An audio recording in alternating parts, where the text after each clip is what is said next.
La interconnexió de la línia de molt alta tensió, inaugurada recentment a Montesquieu, prop de Catalunya, és la línia soterrada més llarga del món. La resta de les torres s'alcen a l'exterior. Això fa que els opositors contra la MAT destaquin els danys que poden provocar a les persones i al medi ambient, com per exemple en les aus.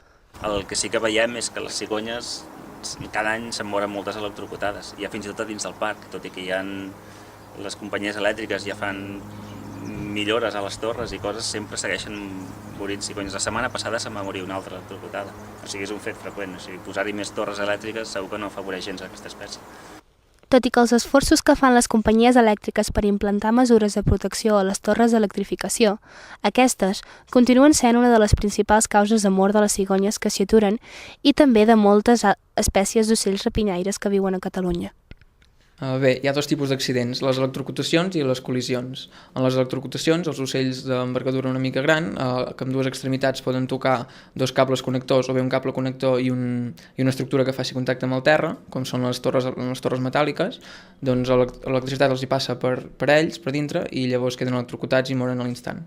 Pel que fa a les col·lisions, els ocells xoquen contra el cablejat conductor de la línia elèctrica o sobretot contra el cable de terra, més prim i més difícil de veure per ells. El xoc i la posterior caiguda els pot provocar greus lesions, deixant l'ocell mort o malferit al terra i per tant vulnerable a l'atac de depredadors. Aquest problema afecta més a les aus que volen amb estol i tenen menys capacitat de maniobra, com alguns ànecs. En el cas de la MAT, la línia de molt alta tensió, per la dimensió i les estructures de les torres i també la llargada dels aïllants dels cables connectors, l'electrocutació és més difícil.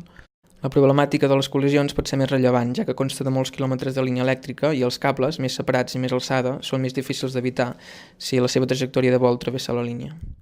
La línia de molt alta tensió porta anys aixecant molta polèmica, com per exemple pels prejudicis que pot causar en el medi ambient i en les aus.